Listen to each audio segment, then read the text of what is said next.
செங்கோட்டையன் ஒன்றுமே இல்லைங்க. நீங்கள் எதாவது செங்கோட்டையன் மீடியா தான் பெருசாக பேசுத வழி அவருக்கு ஒன்றும் அந்த அந்த அவர்கிட்ட வந்து தொண்டர் பலமும் கிடையாது, அந்த ஏரியாவில் பெரிய ஸ்ட்ரென்த்தும் கிடையாது. அது வந்து ஒரு காலத்தில் வல்லமையாக இருந்தவர், ஒரு நேம் இருந்த வழி அவர் எந்த காலத்துலையுமே வந்து ஒரு பவர் சென்டராக இருந்தது. ரொம்ப வித்தியாசமான ஒரு ஆள் அவர் வந்து ஒரு பழைய தலைவர் என்பதை தாண்டி அவருக்கு தனிப்பட்ட செல்வாக்கு பூஜ்ஜியம். அவர் ஒரு ஆளுமையும் கிடையாது, தனிமரம் தோப்பாகாது. என்ன ஒன்று, ஏடிஎம்கேக்குள்ளே இருக்க அந்த சிக்கல், அந்த உட்கட்சி முரண்பாடுகள் மேலும் வெளியில் வரும், மீடியா அதையே பேசும்.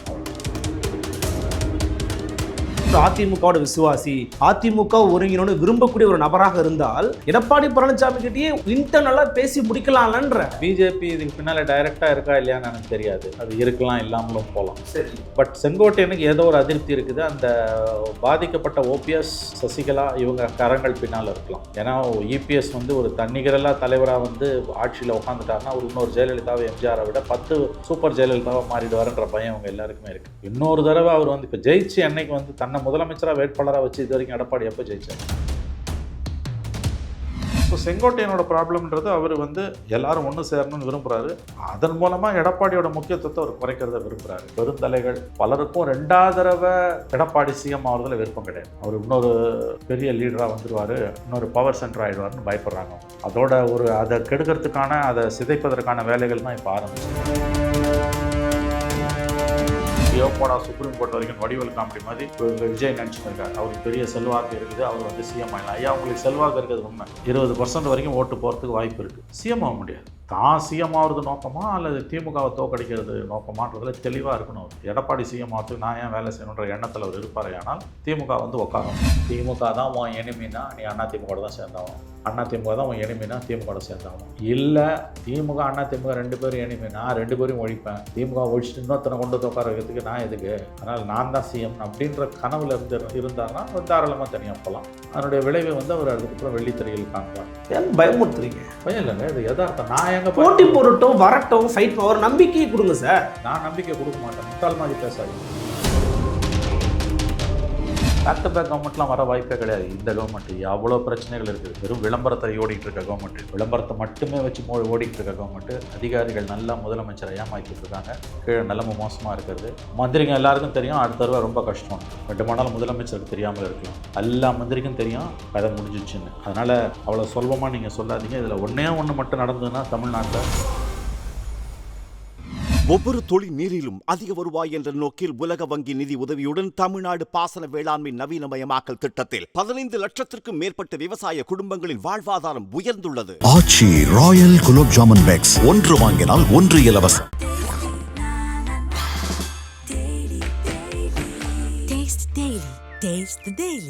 நேயர்களுக்கு அன்பு வணக்கங்கள். நம்மோட மீண்டும் இணைகிறார் மூத்த பத்திரிகையாளர் திரு மணி அவர்கள். வணக்கம் சார். சார், இப்போ பார்த்துருப்பீங்க, ரொம்ப வைரலாக போயிட்டு இருக்கிற ஒரு முக்கியமான இன்னொரு நகர்வு வந்து எதிர்க்கட்சியான அதிமுகவில் இருக்கக்கூடிய முன்னாள் அமைச்சர் திரு KA செங்கோட்டையன் அவர்கள் மனம் திறந்து பேச போகிறேன் இப்போ ஒரு வார்த்தை சொல்லியிருக்கிறாரு. என்ன திருப்பவும் ஒரு சலசலப்பு அதிமுக கட்சிக்குள்ள, எப்படி பார்க்குறீங்க? தொண்டர்கள் மனநிலையை பிரதிபலிக்கப்பா அதான் எதிர்பார்க்கறது தான். அதாவது ஒன்றிணைய வேண்டும். சசிகலா, தினகரன், ஓபிஎஸ் எல்லாரும் ஒன்றிணையணும். ஒன்றுபட்ட அதிமுக வேண்டும் என்று அவர் கேட்க போகிறார். அப்படி தான் நான் பார்க்குறேன். அவர் அதிமுக விட்டு விலகுவார், திமுகவுக்கு போய்டும், அப்படிலாம் எதுவும் நடக்காதுன்னு தான் நான் நம்புகிறேன். அது அந்த மாதிரி ஆள் கிடையாது. அவருடைய வாழ்க்கை பூரா பார்த்தீங்கன்னா அவர் வந்து யார் அதிமுக தலைமையில் இருக்காங்களோ அவங்களுக்கு விசுவாசமாக இருந்திருக்காரு. அப்படியே போட்டியாளராக, கலகக்காரராக, நம்பர் 2வாக கூட இருந்தது கிடையாது. 10 பேரில் ஒருத்தராக தான் அவர் இருந்திருக்கார். ஓகே, தனிமரம் தோப்பாவாது. அவர் என்றைக்குமே வந்து கட்சிக்கு தலைமைக்கு எதிராக கலகம் செஞ்சவர் கிடையாது. எம்ஜிஆர் இருக்கும்போது எம்ஜிஆர் 72லேருந்து 87 வரைக்கும் 15 வருஷம், 87லேருந்து 2016 29 வருஷம் ஜெயலலிதா. அதுக்கு பிறகு வந்து 2 மாதம் ஓபிஎஸ் இருக்கும்போது ஓபிஎஸ் காலி பண்ணிவிட்டு சசிகலா கண்ட்ரோல் எடுக்கும்போது அந்த 10 நாள் சசிகலா எடப்பாடி கிட்ட கொடுத்துட்டு போகும்போது பெரிய எடப்பாடி. ஸோ அவரோட வாழ்க்கை பூரா பார்த்திங்கன்னா அவர் வந்து அதிமுகவில் யார் தலைமையில் இருக்காங்களோ அவங்களுக்கு விசுவாசமாக இருந்திருக்காரு. நம்பர் 1. நம்பர் 2, கலகக்காரராக அவர் என்றைக்குமே கட்சி தலைமைக்கு எதிராலாம் எதுவும் பெருசாலாம் பண்ணது கிடையாது. நம்பர் 3, அவர் நம்பர் 2 கூட கிடையாது. நெடுஞ்செழியன், அன்பழகன் மாதிரி நானே கூட தவறாக பேசியிருக்கேன், அது கிடையாது. அவருக்கு 10ல் 1 11. அதுவும் இன்றைக்கி அவருடைய செல்வாக்கு என்பது அதில் பாதாளத்தில் இருக்குது. அவருடைய மாவட்டத்திலே அவருக்கு எந்த செல்வாக்கும் கிடையாது. ஏன்னா எடப்பாடி பழனிசாமி பின்னால் 90% மேலே கட்சியும் ஓடிட்டான். மீதி இருக்கவங்களில் வந்து முத்துசாமி கிட்ட திமுக போகும்போது முத்துசாமி, அதுக்கு பிறகு இப்போ செந்தில் பாலாஜி, அந்த 2 பேரும் அந்த மாவட்டத்தில் கோல் வச்சுறதால அவங்க கண்ட்ரோலில் இருக்காங்க. இவருக்கு ஆதரவாளர்கள் எதுவும் கிடையாது. அவர் வந்து ஒரு கட்சி ஆரம்பிக்கிறதோ, குழு ஆரம்பிக்கிறதோ, ஒரு கூட்டத்தை சேர்க்கிறதோ, ஒரு குரூப்பிசம் பண்ணுறதெல்லாம் எந்த காலத்திலையும் என்றைக்கும் செஞ்சதே கிடையாது. அது அவர் இயல்புக்கு மாறானது. எடப்பாடியோடு சில முரண்பாடுகள் அவருக்கு சமீப நாட்களில் வந்தது உண்மைதான். பிப்ரவரி மாதம் எடப்பாடியை பற்றி ஒரு விமர்சனம் பண்ணார் அவர். 2 மாதம் பொறுத்து அவர் நான் ஒருங்கிணைஞ்சிட்டான்னு அவரே பேசினார், பார்த்துருப்பீங்க. ஓராண்டுக்கு முன்பு 6 அமைச்சர்கள் எடப்பாடியை வலியுறுத்தினார்கள் அப்படின்னு ஒரு செய்தி வந்துச்சு. ஒரு செய்தி நம்ம எஸ்பி லட்சுமணன் தான் ட்வீட் போட்டிருந்தார். அது உண்மை. ஆக்சுவலாக அவர் எஸ்பி லட்சுமணன் போட்டது உண்மை. அவர் தான் அதை பிரேக் பண்ணார். ஆக்சுவலாக 6 முன்னாள் அமைச்சர்கள் செங்கோட்டையன், வேலுமணி, தங்கமணி, விஜயபாஸ்கர், அதில் இவர் ஒருவருன்றாங்க. அவன் செங்கோட்டையன்னு ஒருவர். அது உண்மைதான். அதுக்கு பிறகும் எடப்பாடி ஒன்றும் அசைஞ்சு கொடுக்கறதா தெரியல. இப்போ அவர் ஒருங்கிணைய வேண்டும் என்ற ஒரு கோரிக்கையை முன் வச்சிருக்காரு. அதுதான் பேச போகிறாருன்றாங்க. வேற ஒன்றும் பெருசாலாம் ஒரு கட்சியை விட்டு போகிறேன், எடப்பாடிக்கு எதிராக விஜய் கிட்ட போவார், அப்படி இப்படிலாம் பேசுகிறாங்க. அதெல்லாம் வாய்ப்பே இல்லை சார். அவர் வந்து அவருடைய இயல்பறிந்தவர்களுக்கு தெரியும். அவர் அதிமுக வந்து அவர் பர்த் அதிமுக 53 வருஷமாக அதிமுகவோட ஸ்தாபன உறுப்பினர். அவர் 53 ஆண்டுகள். அவருக்கு 79 வயசு ஆகுது. அவர் வந்து தன்னோட 25 வயசில் அதிமுகவில் சேர்ந்தவர். அவரெல்லாம் வந்து வெளியில் முத்துசாமி மாதிரி பதவி இல்லைன்னா அதிமுக விட்டு ஓடுற கேட்டகரி கிடையாது. 91 96 பதவி சுகத்தை அனுபவிச்சுட்டு ஜெயலலிதா பீரியடில் 96 கவர்மெண்ட் வந்தாலும் போட்டி அதிமுக ஆரம்பித்து கேஸ்லேருந்து தப்பிக்கிறதுக்கு கருணாநிதி காலடியில் சரண்டர் ஆனவர் தான் முத்துசாமி. அத்தகைய நபர் இல்லை செங்கோட்டையன். அவர் வாழ்வோ தாவோ ஜெயலலிதாவோடு தான் இருப்பார். இத்தனைக்கு ஜெயலலிதா அவர் ஓரம் கட்டினாங்க. அதிமுக உடச்சிக்கிட்டு ஒரு குரூப் திமுக பேக்கப்பில் போட்டி அதிமுக நடத்தும்போது ஜெயலலிதாவுடைய விசுவாசமாக இருந்தார். ஆனால் ஜெயலலிதாவும் அந்த அதுக்கு மரியாதை கொடுக்கல. 2001 அவர் ஓரம் கட்டினாங்க. எம்எல்ஏ சீட்டு கொடுத்தாங்களே விட மந்திரி சபையில் சேர்க்கல. அதுக்கு பிறகு 2011 தான் அவர் மந்திரி ஆனார். அதுவும் ஒரே வருஷத்தில் மந்திரி பதவியிலும் தூக்கி அடித்தாங்க. அதுக்கு பிறகு 4 வருஷம் ஒரு மந்திரியே இல்லை. 16 சீட்டு கிடச்சிது, மந்திரி இல்லை. ஜெயலலிதா செத்து ஓபிஎஸ் பீரியட்லேயும் மந்திரி இல்லை. அது பிறகு எடப்பாடி வரும்போது ஜெயலலிதா ஜெயிலுக்கு போகிறதுக்கு மேலே அவர் மந்திரி ஆக்கிட்டு போனாங்க. அவ்வளோதான். அவர் வாழ்வோ சாவோ அதிமுகவில் தான் அவர் இருப்பார். இல்லை, he can communicate with Edappadi. இல்லை, எடப்பாடி கிட்ட பேசி எடப்பாடி எடுத்துருவாங்க. ஒருவேளை இவர் வந்து எடப்பாடியை விட சீனியர் அப்படிங்கிற மனநிலையை அணுகிறாரோ? எப்படி புரிஞ்சுக்கிறது இது? அணுகவே இல்லை. நீங்கள் அப்படி பார்த்தீங்கன்னா சசிகலா ஜெயிலுக்கு போகும்போது லிஸ்ட்டில் நம்பர் 1 இருந்தது செங்கோட்டையன் தான் சீனியர் மோஸ்ட். பட் எம்எல்ஏங்களை வழிக்கு கொண்டு வரதுக்கு, எம்எல்ஏங்களை தாஜா செய்கிறதுக்கு, எம்எல்ஏக்களை குஷிப்படுத்துறதுக்கு, எம்எல்ஏக்களை குட் புக்ஸில் வைக்கிறதுக்கு, எம்எல்ஏக்கள் மனங்கோணாமல் நடந்து கொள்ளக்கூடிய விஷயங்களை செய்து கொடுப்பதில் எடப்பாடிக்கு இருந்த அந்த வல்லமை, பொருள் வலிமை, ஆள் வலிமை, எல்லா வலிமையும் எடப்பாடி கிட்ட தான் இருந்தது. செங்கோட்டையன்கிட்ட இல்லை. ரிசோர்ஸஸ் செங்கோட்டையன்கிட்ட இல்லை. அதனால் எடப்பாடி ஜெயிச்சார். அப்பயும் அவர்கிட்டையும் ஒரு எடப்பாடி. அதனால் நான் சொன்னேன், எம்ஜிஆர்கிட்டையும் இருந்தவர், ஜெயலலிதா கிட்டையும் இருந்தவர், 10ல் 1 11, ஓபிஎஸ் கிட்டையும் இருந்தவர், எடப்பாடி கிட்டையும் இருந்தவர். குரல்லாம் கொடுக்க மாட்டார். சில சிக்கல்கள் அவருக்கு இருக்குது. அவர் வந்து நடுப்புற நீங்கள் பார்த்தீங்கன்னா பிஜேபி அவரை பூஸ்டப் பண்ணுச்சு. நம்ம ரங்கராஜ் பாண்டேவோட சாணக்கியா ஊடகத்தில் போய் பேசிட்டு வந்தார். சாணக்கியாவோட விழாவில் பேசினார். சீமானும் பேசினார், இவரும் பேசினார். சீமான் பேசினது பெரிய விஷயம் இல்லை, இவர் பேசினது தான் பெரிய விஷயம். இவர் அந்த ஒரு ஆளுமையை தன் கையில் பிஜேபி பக்கம் நெருங்க ஆரம்பித்தார். நிர்மலா சீதாராமனை போய் டெல்லியில் சந்தித்தார் என்று ஊர்ஜிதமாகாத தகவல்கள் சொல்லுகின்றன. அன்கன்ஃபார்ம்ட் ரிப்போர்ட்ஸ், பட் ஸ்ட்ராங் ரூமர்ஸ். அவர் இன்னைக்கு எடப்பாடிக்கு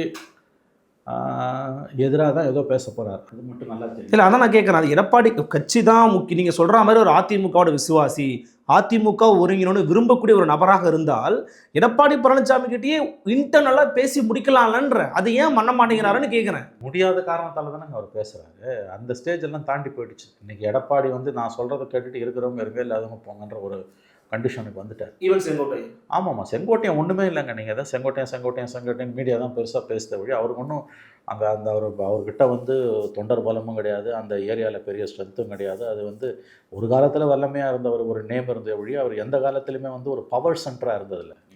என்ன சொல்கிறாங்கன்னா, இப்போது எடப்பாடி பழனிசாமி அவர்கள் மட்டும்தான் வலிமையானவர், அன்வர் ராஜா ஒன்றும் இல்லை, கேசிபி ஒன்றும் இல்லை, செங்கோட்டையன் ஒன்றும் இல்லை, புகழேந்தி ஒன்றும் இல்லைன்னு சொல்லி ஓபிஎஸ் ஒன்றுன்னு சொல்லிக்கிட்டே இருங்க. அப்படி சொல்லி தான் எடப்பாடி பழனிசாமியை முடிச்சதில் உட்கார வச்சுட்டீங்க அப்படின்னு சொல்கிறாங்க வெளியில் இருக்கிறவங்க. எப்படி பார்க்குறது? ரெட்டையில் யார்கிட்ட இருக்கோ அவங்க தான் அதிமுக. அஃப்கோர்ஸ் நீங்கள் சொன்ன அத்தனை பேரும் வெளியில் போனது ஓரளவு சிறிய அளவு தாக்கத்தை ஏற்படுத்தலாம். இதில் வந்து அந்த கம்யூனிட்டி பேஸில் பார்த்தீங்கன்னா ஓபிஎஸ்ஸால் ஓரளவு சிதைக்க முடியும். செங்கோட்டையனால் அதுவும் முடியாது. ஏன்னா எடப்பாடி கிட்ட அவர் கம்யூனிட்டி ஓட்டலாம் அங்கே போயிடுச்சு. செங்கோட்டையன் வந்து ஒரு ப்ராமினென்ட் ஃபிகர். கடந்த காலம் ஒரு பவர் சென்டர் கிடையாது, ஒரு நாளும் கிடையாது. அவர் வாழ்க்கை பூரா 53 வருஷம் அதிமுக ஆரம்பித்து 72லேருந்து இந்த ஆண்டு அவங்க அடுத்த மாதம் இந்த செப்டம்பர் அடுத்த மாதம் 17ஆம் தேதி 53வது ஆண்டு விழாவை கொண்டாடப் போகிறார்கள்.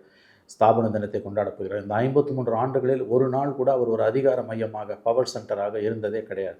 எந்த காலத்திலும் இருந்தது கிடையாது. செங்கோட்டையன் போகிறாருன்னா சொற்ப அளவில் தான் அங்கே சேதாரம் இருக்கும். பர்செப்ஷன் வைஸ் அது டிஎம்கே வச்சு அடிக்கும், அது வேறு விஷயம். ஆகவே இது அவரால் பட் நான் ஒன்று ஒத்துக்கிறேன், அதாவது கட்சி தொடர் தோல்விகளில் இருக்கும் பொழுது வந்து செங்கோட்டை மாதிரி ஒருத்தர் பேசுகிறாருன்னா அது ஒரு ஜெர்க்கை கொடுக்கும். பட் சேதாரத்தை ஒன்றும் ஏற்படுத்த வாய்ப்பே இல்லை. எடப்பாடி ஆனால் உஷாராக இருக்கணும். எடப்பாடி அவரை அரவணைக்கணும். அவருக்கு 10 ஓட்டு தான் இருக்குது, நான் எதுக்கு அவனை மதிக்கணுன்ற தொனியில் போனாருன்னா ஆபத்து தான். இதில் ஒரு சந்தேகம் இருக்குது. என்னென்னா, இப்போது எடப்பாடி பழனிசாமியும் அதிமுகவும் இப்போ தனியாக ஒன்றும் இல்லை, பாஜகவோட ஒரு அலையன்ஸில் இருக்கிறாங்க. அந்த அலையன்ஸை ரொம்ப சிதையாமல் சிந்தாமல் கொண்டு போகணுங்கிற எண்ணம் எடப்பாடி பழனிசாமியை விட பிஜேபிக்கு இருக்குது அப்படிங்கிறது இப்போ அண்மையாக நிர்மலா சீதாராமன் அவர்கள் பேசுறதை கூட நம்ம வச்சு பார்க்கலாம். அதனால தான் ஒரே மேடையில் அண்ணாமலையும் எடப்பாடியும் அமர வச்செல்லாம் அழகு பார்த்தாங்க. அப்படி இருக்கிற பாஜக செங்கோட்டையன் இப்படி பேச விட்டு வேடிக்கை பார்ப்பாங்க. இல்லை அவன் பிள்ளையும் கிள்ளி விட்டு தொட்டிலையும் ஆடுற கதை தான். அவங்க வந்து இதுக்கு பின்னாடி பிஜேபியும் சந்தேகப்படுறீங்க. பிஜேபி இதுக்கு பின்னால் டைரெக்டாக இருக்கா இல்லையான்னு எனக்கு தெரியாது. அது இருக்கலாம், இல்லாமலும் போகலாம். சரி. பட் செங்கோட்டையனுக்கு ஏதோ ஒரு அதிருப்தி இருக்குது. அந்த பாதிக்கப்பட்ட ஓபிஎஸ், சசிகலா இவங்க கரங்கள் பின்னால் இருக்கலாம். ஏன்னா இபிஎஸ் வந்து ஒரு தன்னிகரலா தலைவராக வந்து ஆட்சியில் உட்காந்துட்டாருன்னா அவர் இன்னொரு ஜெயலலிதாவை எம்ஜிஆரை விட 10 சூப்பர் ஜெயலலிதாவாக மாறிடுவாருன்ற பயம் அவங்க எல்லாருக்குமே இருக்குது. இன்னொரு தடவை அவர் வந்து இப்போ ஜெயிச்சு அன்னைக்கு வந்து தன்னை முதலமைச்சராக வேட்பாளராக வச்சு இது வரைக்கும் எடப்பாடி எப்போ ஜெயிச்சார்? ஜெயிச்சதே கிடையாது. சசிகலா ஜெயிலுக்கு போனாங்க, எடப்பாடி தப்பிச்சார். அன்றைக்கி ஓபிஎஸ்ஸையே வந்து பிஜேபி விரும்பினது ஓபிஎஸ், எடப்பாடியை கிடையாது. அதனால தான் ஜெயலலிதா மரணத்தை அறிவிக்கிற அன்றைக்கி சாயங்காலம் 5 மணிக்கு வெங்கைய நாயுடும் வானதியும் போய் வந்து வானதி சீனிவாசனும் சேரை போட்டு உக்காந்தது எல்லாமே வந்து அந்த டிரான்ஸ்ஃபர்மேஷன் ஸ்மூத்தாக இருக்கணும். ஏன்னா எடப்பாடிக்கு தான் வந்து இலாக்காக்களை மாற்றி கொடுக்கணும். சசிகலா ஜெயலலிதா ஹாஸ்பிட்டலில் இருக்க சொன்னப்போ கவர்னர் அதை ஒத்துக்காமல் 2 தடவை போய் பார்த்தப்பையும் ஒத்துக்காமல் ஓபிஎஸ்க்கு மாற்றி கொடுத்தாரு. அந்த ஓபிஎஸ்ஸை ஜெயலலிதா நம்பியிருந்தாங்கன்னா இந்த பிரச்சனை அவங்களுக்கு வந்திருக்காது. அவங்க ஓபிஎஸ்ஸை நம்பாமல் எடப்பாடி நம்பினதோட விளைவு இன்றைக்கி அவங்களும் ஒன்றுமே இல்லாமல் நிற்கிறாங்க. கட்சியும் இந்த கஷ்டத்தில் நிற்குதுன்றது பார்வை தான் வந்து ஒரு தரப்பினரோட பார்வை, உள்ளே இருக்கக்கூடிய ஒரு தரப்பினரோட பார்வை. It's not my opinion. இது உள்ளே இருக்கக்கூடிய ஒரு தரப்பினரோட பார்வை. அதாவது இன்றைக்கி ஓரங்கட்டப்பட்டிருப்பவர்கள் ஓபிஎஸ் யாருக்கு எதிராக தர்ம யுத்தத்தை தொடங்கினாரோ அந்த அம்மா உள்ள சேகரன் எதுக்கு துடிக்கிறாரு? இது என்ன முரண்பாடு? அதுதான் டிடிவி தினகரன் கதை. டிடிவியே இன்றைக்கி பிஜேபி வந்து மொத்தமாக கண்டுக்காமல் இருக்குது. ஆனால் டிடிவியால் ஒன்றும் பெரிய அளவில் பிஜேபி ஏற்றலாம் போக முடியாது. அவருக்கு சில நிர்பந்தங்கள் இருக்கின்றன. இவங்க பிரச்சனை பிஜேபி இவங்களை சேர்த்துக்கலன்றது. கொள்கை ரீதியாக பிஜேபியோடலாம் இவங்களுக்கு எந்த பிரச்சனையும் கிடையாது. ஸோ செங்கோட்டையனோட ப்ராப்ளம்ன்றது அவர் வந்து எல்லாரும் ஒன்று சேரணும்னு விரும்புகிறாரு. அதன் மூலமாக எடப்பாடியோட முக்கியத்துவத்தை அவர் குறைக்கிறத விரும்புகிறாரு. ஒன்று ஞாபகம் வச்சுக்கோங்க, பெருந்தலைகள் யார் ஓரங்கட்டப்பட்டவங்க என் கட்சிக்குள்ளேயே இப்போ இருக்கவங்களில் பலருக்கும் 2வது தடவை எடப்பாடி சிஎம் ஆகிறதுல விருப்பம் கிடையாது. அவர் இன்னொரு பெரிய லீடராக வந்துடுவார், இன்னொரு பவர் சென்டர் ஆகிடுவார்னு பயப்படுறாங்க அவங்க. அதோட அதை கெடுக்கிறதுக்கான, அதை சிதைப்பதற்கான வேலைகள் தான் இப்போ ஆரம்பிச்சிருக்கு. இனிமேல் டபுள் ஸ்டாண்டர்டில் அவர் இருக்க முடியாது. இந்த பக்கம் அல்லது அந்த பக்கம் என்ன வேணும் உங்களுக்கு, பேசுகிறேன்னு சொல்லிட்டு வாழ்வாழன்னு பேச முடியாது. தொண்டர்கள் மனநிலையை பிரதிபலிக்கிறேன்னா என்ன தொண்டர்கள் மனநிலை இருக்கு? அதை தான் தம்பி சொல்கிறேன் நான். தொண்டர்கள் மனநிலை என்ன? இன்றைக்கி ஒன்றுபட்ட அதிமுக, சசிகலா, ஓபிஎஸ், டிடிவி சேர்த்துக்க எல்லாரையும் சேர்த்துக்கோங்க. நம்ம யுனைடெட் ஏடிஎம்கே அம்மா இருந்தப்போ எப்படி இருந்தோம், ஜெயலலிதா இருந்தப்போ அந்த ஏடிஎம்கே ரெட்டையில். ஆனால் அது உண்மையிலே ஒரு பவர்ஃபுல்லான ஒரு என்டைட்டி. அப்போ அந்த கோரிக்கை சரியா தவறா? 100 நியாயமா நியாயமற்றதா? 100% சரி, 100% சரி, 100% கரெக்ட். ஒன்றுபட்டால் உண்டு வாழ்வு, நம்மில் ஒற்றுமை நீங்கடில் அனைவருக்கும் தாழ்வு. யுனைடெட் ஏடிஎம்கே, ஒன்றுபட்ட அதிமுக, மறுபடியும் சொல்லுகிறேன், ஒன்றுபட்ட அதிமுக ரெட்டையில சின்னத்தோட களத்துக்கு வருதுன்னா சிறிய கட்சிகளை வைத்து கொண்டால் கூட போதும். பிஜேபி விஜய் ஃபேக்டர் இருந்தால் கூட அவங்களால ஆட்சி மாற்றத்தை கொண்டு வர முடியும். ஒன்றோட ஜெயிக்கவே முடியும்ன்றீங்க? 100% ஜெயிக்க முடியும். 5 வருஷம் பொறுத்து திமுக இது வரைக்கும் பேக் டு பேக் 53 வருஷத்தில் வந்ததே இல்லை. தொடர்ந்து 2 தேர்தலில் அதிகாரத்தில் இருக்கும்போது திமுகவுக்கு நான் சொல்கிறேன், தொடர்ந்து 2 தேர்தலில் திமுகவுக்கு மக்கள் அவ்வளோ சீக்கிரம் ஓட்டு போட மாட்டாங்க. எழுதி வைத்துக் கொள்ளுங்கள். இது வரைக்கும் அவங்க எப்போ ஜெயிச்சிருக்காங்க? அதிகாரத்தை விட்டு இழந்து 13 வருஷம் பொறுத்து ஒரு தடவை, அப்புறம் 5 வருஷம் பொறுத்து ஒரு தடவை, அப்புறம் 10 வருஷம் பொறுத்து ஒரு தடவை. இதுதான் திமுகவோட கடந்த கால வரலாறு. மாறலாம் இல்லையா? மறுக்கல. ப்ராபபிலிட்டிஸ் குறைவு, வாய்ப்புகள் குறைவு. தாராளமாக மாறலாம், வாய்ப்புகள் குறைவு. பேக் டு பேக் கவர்மெண்ட்லாம் வர வாய்ப்பே கிடையாது. இந்த கவர்மெண்ட்டு எவ்வளோ பிரச்சனைகள் இருக்குது. வெறும் விளம்பரத்தை ஓடிக்கிட்டு இருக்க கவர்மெண்ட்டு, விளம்பரத்தை மட்டுமே வச்சு ஓடிக்கிட்டு இருக்க கவர்மெண்ட்டு. அதிகாரிகள் நல்லா முதலமைச்சரை ஏமாற்றிட்டு இருக்காங்க. கீழே நிலைமை மோசமாக இருக்கிறது. மந்திரிங்க எல்லாருக்கும் தெரியும் அடுத்த தடவை ரொம்ப கஷ்டம்னு. 2 மாதம் முதலமைச்சருக்கு தெரியாமல் இருக்கலாம். எல்லா மந்திரிக்கும் தெரியும் கதை முடிஞ்சிச்சுன்னு. அதனால் அவ்வளோ சுலபமாக நீங்கள் சொல்லாதீங்க. இதில் ஒன்று மட்டும் நடந்ததுன்னா தமிழ்நாட்டில் ஆட்சி மாற்றம் உறுதி நான் பார்க்குறேன். எலெக்ஷன் முன்னாலே ஒன்றுபட்ட அதிமுக. ஒன்றுபட்ட அதிமுக வந்து அவங்க பிஜேபி இருந்தால் கூட பரவாயில்ல, மெகா அலையன்ஸை ஃபார்ம் பண்ணிட்டாங்கன்னா கூட போதும். பட் அதுக்கு எவ்வளோ தூரம் வாய்ப்புன்னு தெரியாது. ஏன்னா எடப்பாடி இவ்வளோ பிடிவாதமாக இருக்கார். ஆனானப்பட்ட ஜெயலலிதாவே வந்து தன்னை மிக மிக மோசமான வார்த்தைகளால் அர்ச்சனை செய்தவர்களை கட்சியில் சேர்த்து கொண்டார். ஜெயலலிதாவை விமர்சனம் பண்ணதில் 100ல் 1000ல் ஒரு பங்கு கூட எடப்பாடியை விமர்சனம் பண்ணல. இந்த அம்மாவை அவ்வளோ தூரம் பர்சனல் அட்டாக், பாடி ஷேமிங், எல்லா கேவலமான வார்த்தைகளையும் பயன்படுத்தி ஒரு நாளைக்கு 10 ஸ்பீக்கர்ஸ் தமிழ்நாடு பூரா திட்டிகிட்டு இருப்பான் ஜெயலலிதா ஜானகி. கடைசியில் தோற்று கருணாநிதி சிஎம் ஆகி ஜானகி அம்மா அரசியல் விட்டு போகும்போது எல்லாத்தையும் கொடுத்துட்டு போகும்போது ஒரு தொண்டர் விடாமல் அந்த அம்மா சேர்த்துக்கிட்டாங்க. அந்த பெருந்தன்மைலாம் யாருக்குமே வராது. இல்லை, என் சந்தேகம் என்னன்னா, எடப்பாடி பழனிசாமி இப்படி இப்போ பண்ணுறாரு இல்லையா, ஒன்றுபட்ட அதிமுக எல்லாம் விரும்பும்போது கூட டிடிவியா நம்ம அப்புறம் பேசுவோம், காலம் கடந்து விட்டது, ஓபிஎஸ்ஸா காலம் முடிஞ்சுட்டுன்னு பேசுகிறாரு. இது இன்செக்யூரிட்டியால் வரக்கூடிய எண்ணமா, அல்லது அவருடைய பார்வையில் பார்க்கும்போது இவங்கெல்லாம் கட்சிக்கு ரொம்ப தேவையில்லாதவங்க தான் நினைக்கிறாங்களா? ஏன்னா நீங்கள் சொல்கிற மாதிரியான எண்ணம் எல்லாருக்கு மத்தியிலுமே இருக்குது. இப்போ அன்னைக்கு கூட அந்த ஜி.கே. வாசன் அவர்கள் கூட்டிய அந்த கூட்டத்தில் கரெக்டாக என்டிஏக்குள்ளே இல்லாத பிரேமலதாவுக்கு அழைப்பு இருக்கிறது, என்டிஏக்குள்ளே இருக்கிற டிடிவி வரல. அப்போ இந்த மேடை உணர்த்துவது என்ன? நீ வேண்டாம் அப்படின்னு ஒதுக்குறாங்களா? அதிமுகனா நான் மட்டும்தான், வேறு யாரும் ஓபிஎஸ்ஸோ டிடிவியோ சசிகலாவோ கிடையாது. வேணால் டிடிவியோட என்டிஏ அலைன்ஸ் வச்சுக்கலாம், ஓபிஎஸ்ஸை சேர்த்துக்க மாட்டேன். அதுவே இப்போ இருக்குமான்னு தெரியலையே. அதுவே இப்போ சிக்கலாக போகுது. டிடிவி ஃபேக்டர் புதுசாக வந்த ப்ராப்ளம். ஐ திங்க் அவங்க பிஜேபியோட கவனம் பூரா இப்போ பீகாரில் இருக்குது. ட்ரம்ப் இஷ்யூவால் வந்து அவங்க கவனம் அங்கே இருக்குது. தமிழ்நாடு பக்கம் அவங்க திரும்பலை. நவம்பரில் பீகார் எலெக்ஷன் முடிஞ்சு டிசம்பரில் தான் அவங்க பிஜேபியோட பார்வை தமிழ்நாடு பக்கம் திரும்பும். அதனால தான் டிசம்பர்ன்றாரு டிடிவியாலலாம் பிஜேபி அலையன்ஸ் விட்டு போக முடியாது. எழுதி வைத்து கொடுங்க. ஏன் முடியாது? there is some option Vijay. ஒரு விஷயம் there is option சார், புரிஞ்சுக்கோங்க. நான் என்ன சொல்ல வரேன், விஜய் பக்கம் போகலாம், திமுக பிஜேபியை விமர்சனம் பண்ண முடியாது. திமுக விமர்சனம் பண்ணுறதுல 100ல் ஒரு பங்கு கூட டிடிவியாலெல்லாம் பிஜேபியை விமர்சனம் பண்ண முடியாது. அவருக்கு நெருக்கடிகள் இருக்கின்றன. அவருக்கு வந்து இடி ப்ராப்ளம்ஸ்லாம் நிறையாவே இருக்குது. அவரால் வந்து ஆன்டி பிஜேபி பண்ண முடியாது, எழுதி வச்சுக்கோங்க. அப்படியே அலையன்ஸ் விட்டு போனாலும் சாஃப்டாக தான் அவர் இருப்பார். எனி டைம் கூப்பிட்டா வந்துடுவார்.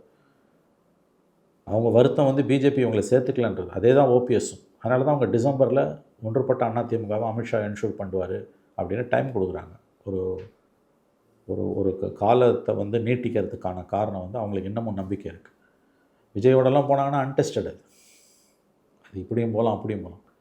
விஜய் கூட ஓட்டு விஜயோட கட்சிக்காரங்களுக்கு விழுமா அல்லது விஜயோட கூட்டணி இருக்கவங்களுக்கு விழுமான்றது $1 மில்லியன் கொஸ்டின். ஓகே, இல்லை சார். ஆனால் இப்போ வெளியில் இருக்கவங்களாம் பாருங்களேன், விஜய் கிட்ட இப்போ நேற்று கூட சில மூத்த பத்திரிகையாளர்கள்லாம் பேசும்போது சொல்கிறாங்க, அன்புமணி ஒரு பக்கம் அமைதியாக இருக்கிறாரு, தேமுதிக அமைதியாக இருக்குது, டிடிவி அமைதியாக இருக்கிறாரு, ஓபிஎஸ் அமைதியாக இருக்கிறாருன்னா இவங்கெல்லாம் சேர்ந்து விஜய்கிட்ட போனால் maybe he can come to second place அப்படின்ற அளவுக்கு பேசுகிறாங்களே, அது நீங்கள் மறுக்க முடியுமான்னு கேட்குறேன்.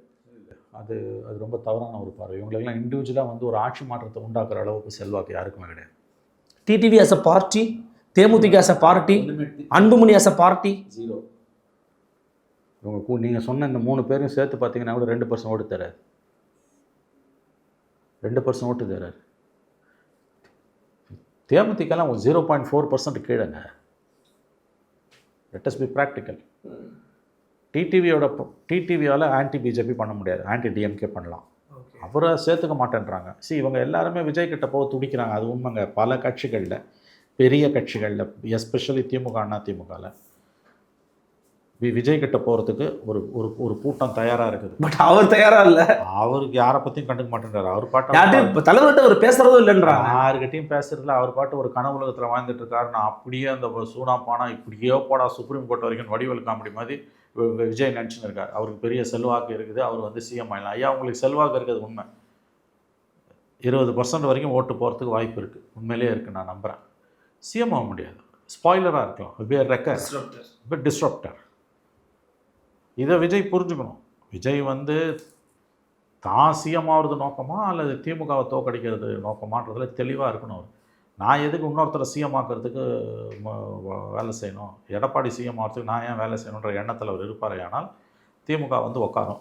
திமுக வந்து உட்காந்துன்னா அடுத்து விஜயின் ஆருயிர் நண்பர், கழுதைய நண்பர், நெருங்கிய நண்பர், விஜயுடைய உயிர் தோழன், ஈடுணை இல்லாத நண்பன் உதயநிதி ஸ்டாலின் அடுத்து அதிகாரத்துக்கு வருவார். அந்த கண்கொள்ளா காட்சியை தான் கண்டு கழிக்க வேண்டும் என்று விஜய் விரும்பினால் அவர் கண்டிப்பாக தைரியமாக தனித்து போட்டிடலாம். Very simple. It's very very simple. இதில் ஒன்றும் பெரிய குழப்பத்துக்கோ பெரிய கம்பசூத்திரம் இல்லை, இது கம்பசூத்திரமும் இல்லை, ரோமங்களை பிளக்கக்கூடிய விவாதங்களுக்கும் இங்கே இடம் இல்லை. திமுக தான் உன் எனிமின்னா நீ அதிமுக தான் சேர்ந்தாகணும்.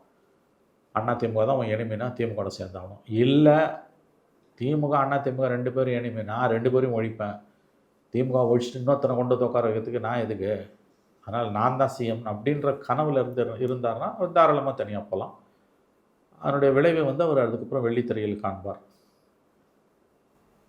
ஏன் பயமுறுத்துறீங்க? பயம் இல்லைங்க, இது யதார்த்தம். நான் எங்கே போட்டி போடட்டும், வரட்டும், ஃபைட், ஒரு நம்பிக்கையை கொடுங்க சார். நான் நம்பிக்கை கொடுக்க மாட்டேன், முட்டாள் மாதிரி பேசாதீங்க. நான் அதாவது போலித்தனமான நம்பிக்கையை கொடுக்கறது பேர் அயோக்கியத்தனம்.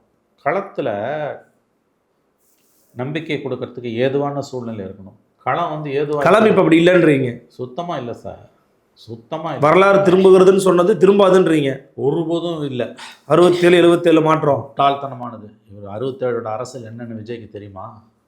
ஒரு பிறகுல ஒரு 8 வயசு, அதுக்கு 8 வருஷம் பொறுத்து தான் அவர் பிறகுறார். அது எப்பேற்பட்ட வரலாற்று நிகழ்வு. இந்திய எதிர்ப்பு போராட்டத்தில் ஏற்பட்ட கலவரத்தை அடக்கிறதுக்கு பொள்ளாச்சின்ற ஒரு சின்ன நகரத்துக்கு இராணுவம் வந்தது தெரியுமா? பொள்ளாச்சின்ற ஒரு சிறிய நகரத்துக்கு இராணுவம் வந்தது. துப்பாக்கி சூட்டில் நூற்றுக்கணக்கானவர்கள் கொல்லப்பட்டார்.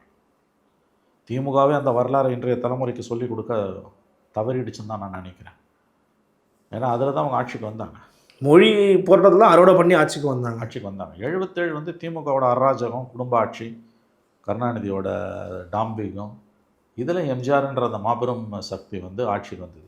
MGR came to the power not only by the cinema, right? அதெல்லாம் கிடையாது. சினிமாவில் மட்டும் ஒரு வரல, ஒரு காரணம் சினிமா. எம்ஜிஆரால் திராவிட இயக்கம் வளர்ந்தது, திராவிட இயக்கத்தால் எம்ஜிஆர். அதனால்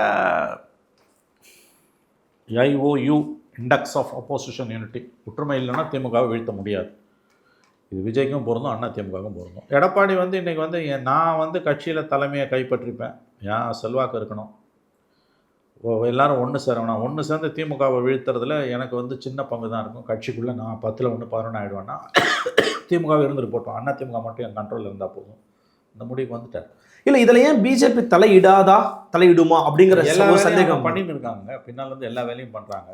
அவங்களுக்கு வந்து திமுக ஆட்சி வீட்டுக்கும் அனுப்பப்பட வேண்டும், ஆனால் அதே நேரத்தில் அதிமுக பெரிய சக்தியாகவும் உருவெடுத்துடக்கூடாது. அதாவது அதிமுகவை சப்ரஸ் பண்ணுறதுக்கான வேலையும் பார்ப்பாங்கன்றீங்க? நிறையவே பார்க்குறாங்க, பார்த்துட்டு இருக்காங்க. அதிமுகவோட அழிவில் தான் தாங்கள் வளர முடியும் என்று அவர்கள் உறுதியாக நம்புகிறார்கள். அது உண்மையும் கூட. ஓகே, இந்த எலெக்ஷனில் 2 திராவிட கட்சியில் ஒன்று அழிஞ்சதுன்னா அது நமக்கு நல்லதுன்னு அவங்க பார்க்குறாங்க. திமுகவை அழிக்க முடியாது, அது இப்போதைக்கு முடியாது. இப்போதைக்கு இருக்காங்க, ஸ்ட்ராங்காக இருக்கிறத விட ஸ்ட்ராங்காக இருக்க மாதிரியான தோற்றத்தில் இருக்காங்க. ஓகே, திமுக தன்னுடைய அழிவை தானே தேடிக்கொள்ளும், வேற யாரும் அதை அழிக்க வேணாம். பெரிய ஸ்தாபனங்கள்லாம் வந்து வெளியிலிருந்து அழிக்கப்படாது, உள்ளிருந்தே அழிக்கப்படும். அழியும். Civilizations die by suicide not by murder அப்படின்னு மிகப்பெரிய ஒரு இங்கிலாந்து வரலாற்று ஆசிரியர் சொல்லியிருக்கான், ஆர்னால்ட் டாயன்பீன். நம்ம திராவிட இயக்கத்தில் துரைமுருகன் இவங்கெல்லாம் வந்து அவங்க திராவிட இயக்க தோழர்களுக்கு வகுப்பு எடுக்கும்போது ஆர்னால்ட் டாயன்பீயை கோட் பண்ணுவாங்க. சமீபத்தில் கூட துரைமுருகன் ஒரு மீட்டிங்கில் கோட் பண்ணார். அவங்கெல்லாம் அதை படித்தவங்க. துரைமுருகன் பழைய அதிமுக, பழைய திமுக, இப்போ இருக்க திமுக இல்லை, பழைய திமுக, ஆராசா படிச்சிருப்பாரு, துரைமுருகன் படிச்சிருப்பாரு. அந்த தலைவர்களுக்கு தெரியும் ஆர்னால்ட் டாயன்பீ சொன்னது, civilizations die by suicide not by murder. பெரிய நாகரிகங்கள், உலக வரலாறு பூரா பெரிய நாகரிகங்கள் தற்கொலை செய்து கொண்டு தான் அழிந்திருக்கின்றன, கொலை செய்யப்பட்டு அழியவில்லை. அதாவது பெரிய ஸ்தாபனங்கள் வெளியிலிருந்து வரக்கூடிய தாக்குதல்கள் அழியாது, அதன் உள் முரண்பாடுகளால் தான், உட்கட்சி பூசலால், உட்கட்சி சண்டையால் தான் அழியும். அதுதான் திமுகவும்.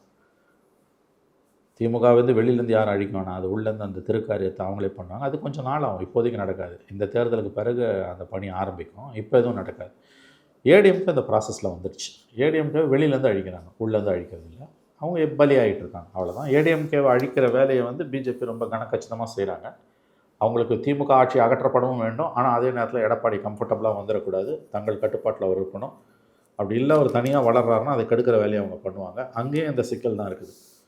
ஏடிஎம்கேவா பிஜேபியா 2 பக்கமும் அவங்க விளையாடிட்டு இருக்காங்க. அவங்க எல்லா விதமான காரியத்தையும் பண்ணிகிட்டு இருக்காங்க. 26ல் திமுகவை ஆட்சியிலேருந்து அகற்றலைன்னா 29 அவங்களுக்கு பெரிய சவாலுன்றது அங்கே உள்ளே இருக்கவங்களுக்கு தெரியுது. ஏன்னா தமிழ்நாட்டிலேருந்து போகிறோம் இல்லை, அப்படி தெரிஞ்சால் இந்த வெற்றிக்கு அவங்க அதிகமாக உழைக்கணும்ல. 40 சீட்டு தாண்டி ஸ்டாலின் இன்னைக்கு தேசிய தலைவராக உருவெடுத்து ஒரு முயற்சிகளை மேற்கொண்டிருக்கிறார். தேசிய தலைவராவதற்கான முயற்சிகளில் ஸ்டாலின் ஈடுபட்டிருக்கிறார்.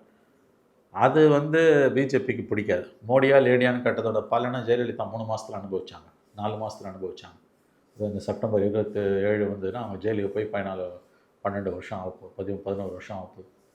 எதுக்கு சொல்ல வரேன்னு கேட்டிங்கன்னா, பிஜேபி வந்து ஒரு பக்கம் அதிமுகவோட அழிவில் தான் நமக்கு வாழ்க்கை இருக்குன்னு நம்புது. ஆனால் அதே நேரத்தில் இன்னொரு பக்கம் திமுக 26ல் ஜெயிச்சிச்சுன்னா 29 பார்லிமெண்ட்டில் பிஜேபிக்கு தண்ணி காட்டுவாங்க, அதுவும் உண்மை. அந்த எண்ணமும் இருக்குது. அல்லது திமுக ஜெயிச்சதுன்னா பெரிய அளவில் பிஜேபியோட காம்ப்ரமைஸ் பண்ணி திமுக வழி கொண்டு வந்துடலாம், அந்த எண்ணமும் அவங்களுக்கு இருக்குது. டைரெக்டாக பிஜேபியோட ஏடிஎம்கே என்றைக்கும் அல்ல டிஎம்கே அலையன்ஸுக்கு போகாது. அவங்களோட பொருளாதார தேவைகளை நிறைவேற்றுவாங்க. ஈவன் 29 ஆல்சோ போக மாட்டாங்க. ஒருவேளை திமுக ஜெயிச்சதுன்னா 26லேருந்து 29 இதே ஆன்டி பிஜேபியை ஃபாலோ பண்ணுவாங்க. ஆனால் பொருளாதார ரீதியாக மத்திய அரசோட நிறைய காம்ப்ரமைஸ் பண்ணுவாங்க. இப்போ பண்ணிட்டு இருக்க மாதிரி அப்பயும் பண்ணுவாங்க. பண்ணுறதை விட 10 மடங்கு அதிகமாக பண்ணுவாங்க. ஓ 10 மடங்கு அதிகமாக பண்ணுவாங்க. திமுகவோட இன்னொரு முகத்தை நீங்கள் அனைவரும் பார்ப்பீர்கள். அவங்கக்கிட்ட வந்து 22 எம்பி இருக்காங்க, வலியது எஞ்சும். அதனால் மோடியால் அவங்கள ஒன்றும் பண்ண முடியாது. பட் அவங்க உள்முரண்பாடுகளால் ஒரு நெருக்கடிக்கு உள்ளாகுவார்கள். அது கொஞ்ச நாள் இருக்குது, இப்போதைக்கு இல்லை. இப்போதைக்கு அதிமுக தான் பேசுபடு பொருளாக இருக்குது. செங்கோட்டையன் வந்து என்ன பேச போகிறார் எனக்கு தெரிஞ்சு, அவர் வந்து உட்கட்சி பிரச்சனை, ஒற்றுமையின் அவசியம், எல்லாரையும் ஒன்று சேர்க்கணுன்ற பழைய பல்லவியை தாங்க பாட போகிறாரு. ஒருவேளை அவர் வந்து கட்சி கட்டுப்பாட்டை மீறினதுனால வெளியேற்றப்பட வாய்ப்பு இருக்கா சார்? ஒருவேளை அப்படி நடந்துச்சுன்னா செய்ய மாட்டார், எடப்பாடி செய்ய மாட்டார். ஏன்னா அவர் பர்செப்ஷன் வைஸ் வந்து பகச்சுக்க விரும்ப மாட்டார் செங்கோட்டையனை. அது இன்னும் மோசமாக போகும். எடப்பாடி வந்து செங்கோட்டையனை நேரடியாக மோத மாட்டார், நான் உறுதியாக நம்புகிறேன். அவரை பேச விடுவாருன்றீங்க? தாராளமாக பேச விடுவார், தடுக்க முடியாது. யார் பேசுகிறதையும் தடுக்க முடியாது. அதுக்கு பிறகு வரக்கூடிய நிகழ்வுகளை வந்து அவர் ஒன்றும் ஹார்டாலாம் ஹேண்டில் பண்ண மாட்டார்.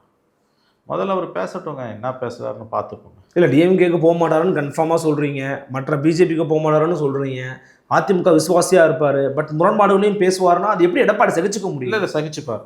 அவர் ஒன்றும் பெருசாலாம் வந்து அதை இது பண்ண மாட்டார். ஒன்று கடந்து போவார், இல்லைன்னா பதில் சொல்லிட்டு போயிடுவார். அவரை தடுக்க மாட்டார். அவர் கட்சியிலேருந்தெல்லாம் தூக்க மாட்டார். அவரும் ஒரு ஓபிஎஸ் தகராறு பண்ண மாதிரி அல்லது ஒரு டிடிவி தகராறு பண்ண மாதிரிலாம் பண்ண மாட்டார். அவர் இயல்பு, நான் மறுபடியும் சொல்கிறேன், அவர் வாழ்நாள் முழுவதும் ஒரே ஒரு நாள் கூட கலகக்காரராக இருந்ததில்லை. கடந்த 53 ஆண்டு கால அதிமுக வரலாறு, அதுதான் அவருடைய வரலாறும் கூட. கலகக்காரராக ஒரு நாளும் அவர் இருந்ததில்லை. ஆகவே அவர் பவர் சென்டராகவும் இருந்தது இல்லை. கரெக்ட், பவர் சென்டராகவும் இருந்ததில்லை. அவர் ரொம்ப வித்தியாசமான ஒரு ஆள். அவர் வந்து ஒரு பழைய தலைவர் என்பதை தாண்டி அவருக்கு தனிப்பட்ட செல்வாக்கு பூஜ்ஜியம். அவர் ஒரு ஆளுமையும் கிடையாது. தனிமரம் தோப்பாகாது. என்ன ஒன்று, ஏடிஎம்கேக்குள்ளே இருக்க அந்த சிக்கல், அந்த உட்கட்சி முரண்பாடுகள் மேலும் வெளியில் வரும், மீடியா அதையே பேசும், அவ்வளோதான். பொறுத்து வந்து பார்க்கலாம் நடக்குது. மிக்க நன்றி சார். நன்றி.